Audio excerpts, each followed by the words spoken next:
Next we're going to take a brown mixture.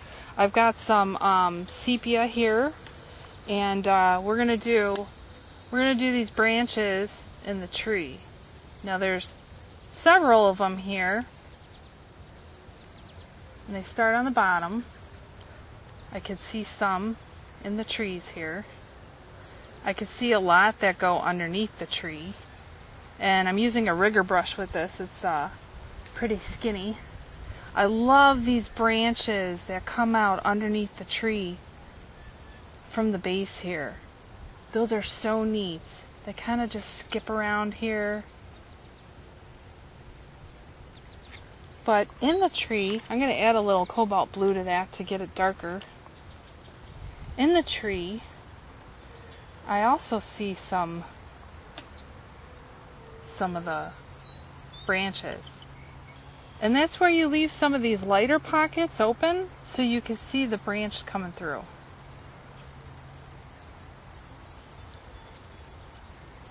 I hope you're enjoying this and listening to the birds and hearing all the insects with me. Being out in nature, it's free fun. Adding a little blue to my sepia to get a nice dark color, and I'm reinforcing these trunks in the bottom here.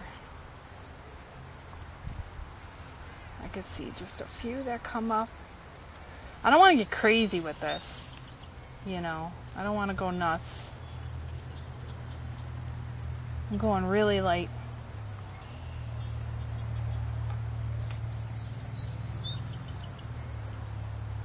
And that's about it for that step. Okay, now I'm just going to take some of that sap green. I'm just going to make a few blades of grass here, just to show that we're in a prairie. I'm not going to go crazy and have a lot of them.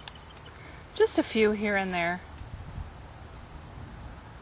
just to represent the grasses where the insects are. Now where the shadow is, I could take some of that shadow color. It's drying on my palette because it's like probably 90 degrees right now, really humid, but there's nothing better than this. In the shadow here, I'm going to take some dark color, some dark purple. I'm just going to make a few blades of grass in the shadow. Real easy. A couple here, a couple there. That's about it. And that's it for that step. For my final step here with the watercolors, I'm just going to mix a little bit of cerulean and a little bit of ultramarine and just get a nice sky in here. Now remember, this is a sketch, so we're messy. We're not going to be neat. We're just going to go around here and get a little blue sky. Later on, I'll go ahead and document the temperature, what the day is like. Behind this tree, there's actually a group of trees, but I'm just going to single out this tree by putting a nice little sky behind it. And that's it for that step. Okay, now the very last step, we're done with watercolors. I like to reinforce everything with a micron pen. I'm using a number 5. It really doesn't matter what number you're using as long as it's not like too tiny. And what I like to do is, and you got to make sure that your painting is completely dry, because if it's not dry, forget it, you're going to ruin your pen. So I'm coming in here and I'm reinforcing the branches. And because this is a sketch, I want to be fast. I'm not neat about it. I'm being kind of messy. Hope you could see that without my hand in the way.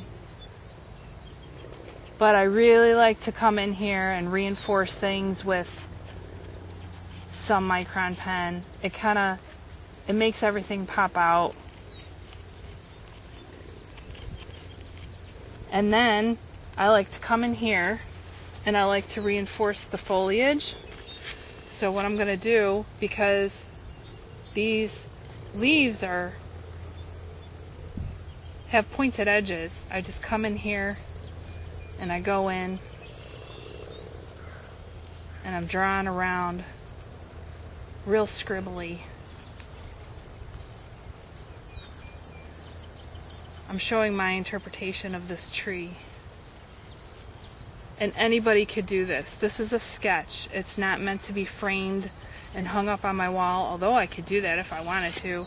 It's meant to be messy and quick and really fast. I think we did this in a total of maybe 20 minutes. It didn't take long at all. We have very few supplies with us, so anybody at all could do this. Anybody. Just a couple watercolors, a water bottle, some paper.